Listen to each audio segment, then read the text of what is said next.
Bom, gente, bom dia. Dando sequência, então, a esse ciclo de conferências,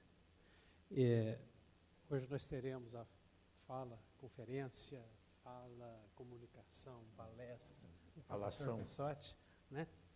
E falar sobre alguns pontos curiosos. O primeiro deles é trazer a mensagem do professor Maciel, Benedito Maciel, que é o diretor, que quando combinou essa série de conferências, tentou tirar da agenda alguns eventos, e alguns são obrigatórios da função dele. E um deles é o Conselho Universitário, a reunião do Conselho Universitário, que não tem, por estranho que pareça, ele não tem uma agenda pré-estabelecida, ele é marcado na dependência da necessidade, etc., etc. E coincidiu com o dia da conferência do senhor. Então, ele se desculpa, mas pediu para dizer para o senhor que sente muito, por alguns detalhes. Primeiro, de perder a fala dele. E segundo, porque foi o professor Pessotti que deu a ideia para o professor Maciel para organizar esse ciclo de conferências. Então, ele está sentido duplamente por causa disso, e se desculpa. E pediu para que eu fizesse a sua apresentação. E a minha apresentação, gente, se eu tivesse que falar e desfilar o conhecimento do professor Pessotti, resumido naquilo que nós fazemos de uma maneira geral, que é falar sobre os feitos, etc., etc., eu seria injusto. Seria injusto porque eu não conseguiria falar numa apresentação tudo o que ele significou para nós, que esse sublima instituição, é exemplo para todos nós. Então, seria injusto, eu cometeria alguma injustiça. Então, eu vou apresentar o senhor como o professor Pessotti, que foi professor e é professor de todos nós. Fazer uma confissão. A minha primeira opção para a medicina, estudante, quando está na graduação, a gente não sabe bem o que vai fazer, né? E uma das minhas opções, e foi a primeira, eu passei na residência na Paulista, foi psiquiatria, professor. E dentro das outras opções em que eu tinha e que preciso desse traquejo de um conhecimento mais adequado, todas as especialidades precisam, mas dentro da ginecologia e obstetrícia, se a gente não tiver uma mente aberta mais para o entendimento, a conversa, algo comportamental, fica mais difícil. Não é impossível, mas fica muito mais difícil. Então, eu tenho um prazer muito grande. O senhor foi um dos primeiros autores em que eu fui atrás quando tinha essa tendência mesmo para a psiquiatria. Foi um dos primeiros autores que eu fui procurar para ler. Eu não sei se eu já havia falado isso para o senhor, mas hoje tenho a oportunidade de dizer isso em público. Então, gente, é isso. O professor Pessotti vai contar para nós hoje alguns detalhes daquilo em que ele se especializou, que ensinou, ele cresceu e fez crescer seus alunos e fez crescer todos nós. Então, o senhor tem a palavra. E muito obrigado antecipadamente. Eu não sei como começar, portanto, eu vou começar de algum modo. Como é que eu vim parar aqui, em Ribeirão, na faculdade? Tudo começou em Rio Claro. Havia Bom, eu fiz filosofia pura da Maria Antônia, era a nossa Sorbonne, né? Na rua Maria Antônia. E fui nomeado imediatamente assistente de psicologia no curso de filosofia. Não havia bacharelado em psicologia. Não se formava psicólogo nenhum. Mas dentro de filosofia tinha uma disciplina, vários anos tinha psicologia. E eu, de certa maneira, apareci no meu desempenho em psicologia. Quando eu me formei, imediatamente fui nomeado assistente, professor assistente da cátedra de psicologia da filosofia. Eu queria ficar em lógica, metafísica, essas coisas, mas o que me sobrou como emprego era psicologia dentro da filosofia. Gestaltismo puro. A Anita Cabral, que era catedrática, tinha estudado com Wertheimer, Kafka, os grandes da Gestalt nos Estados Unidos. Então estava impregnado de Gestalt. Um dos experimentos que a gente bolou para comprovar um princípio da Gestalt, A Gestalt, por exemplo, o grande demônio da Gestalt é a experiência passada.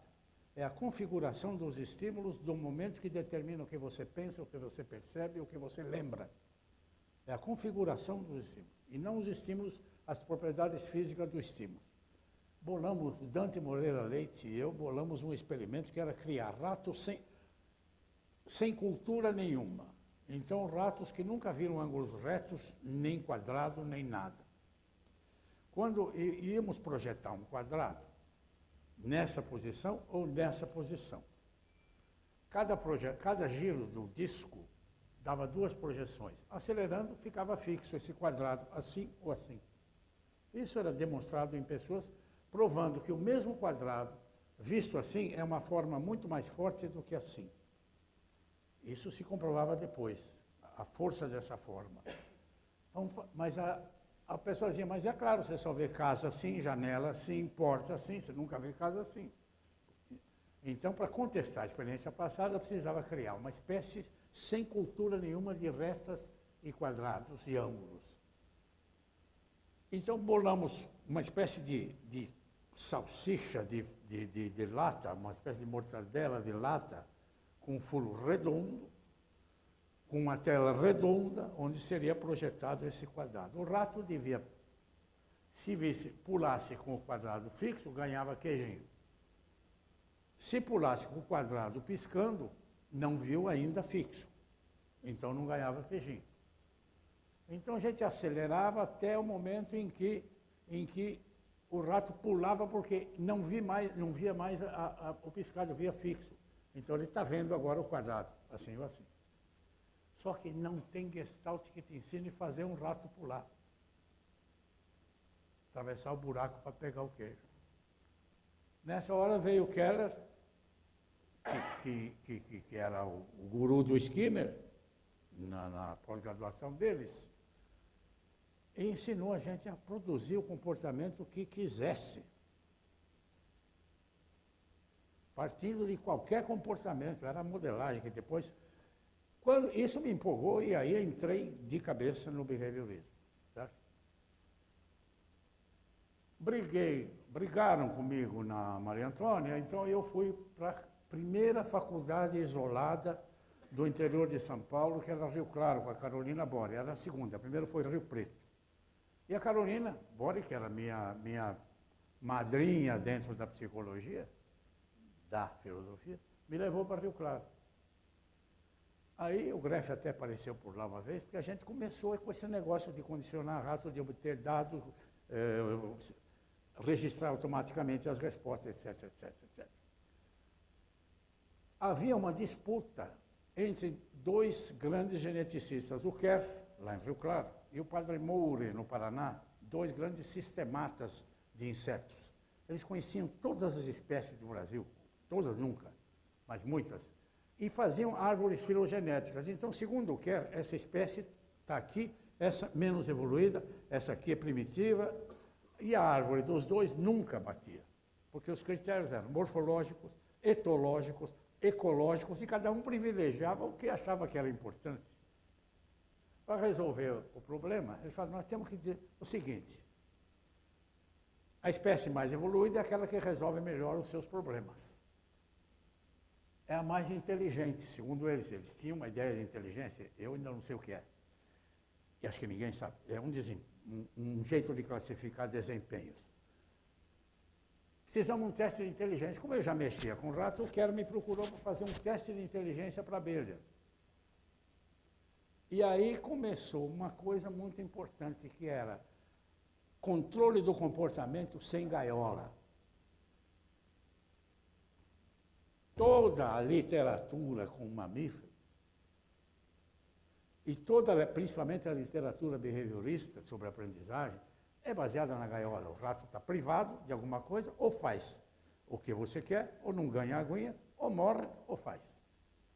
Eu quero ver obter tudo isso se o rato vem ou se quiser. E se tiver uma tigelinha de água também fora da gaiola.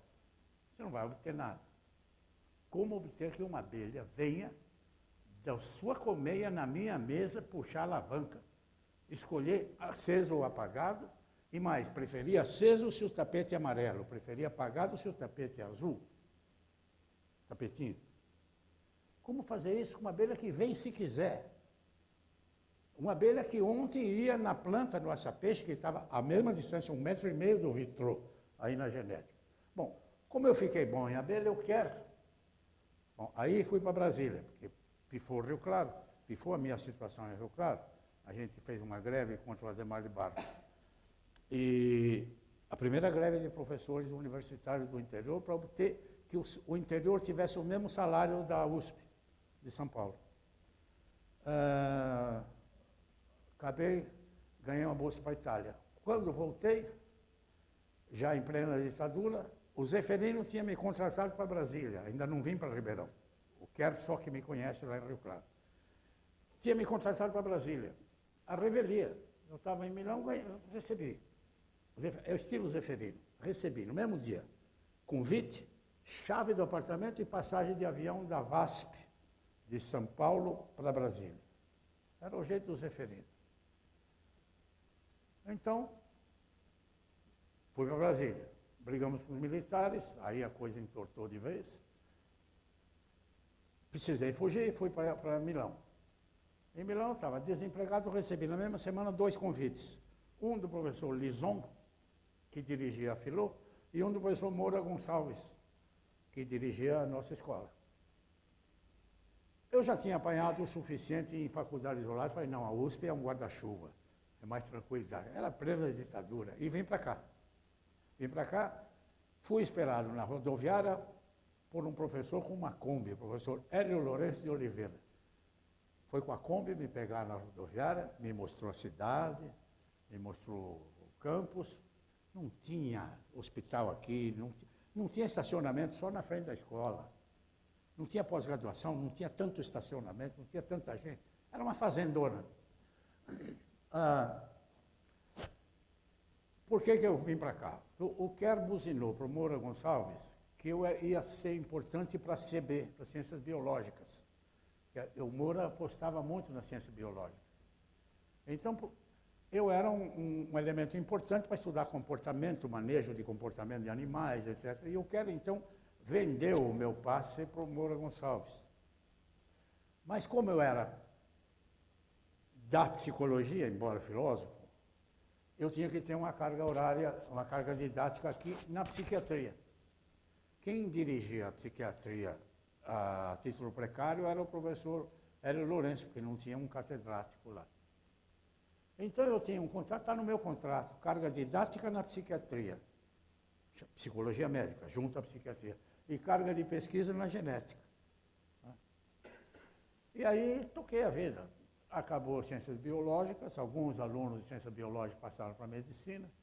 Na medicina foi um problema porque eu era não médico e era um período em que psicologia ainda era uma coisa esquisita. Hoje psicologia está solicitada a toda hora, mesmo na nossa escola, por várias clínicas, certo? Naquele tempo não, a gente tinha que vender o peixe ainda. E eu ia vender um peixe para a medicina e os alunos não estavam nem interessados em psicologia, era coisa de mulher, coisa de conversa mole, meio mística. E não foi fácil. Para começar, eu morava na casa do estudante, no começo. Aí, um dia, fui procurar um apartamento na cidade, noutra Kombi guiada pelo Kerr. Aí fomos procurar apartamento e me instalei. Mas na medicina, os cursos eram um problemão, porque os alunos não estavam interessados. Minha aula era na segunda-feira, depois do almoço. Me lembro do Sócrates no fundo da aula, fundo da sala, dormindo. Ele jogava futebol no domingo, certo? Então, como vender o meu peixe? Não foi fácil. Não foi fácil porque psicologia já era supérflua.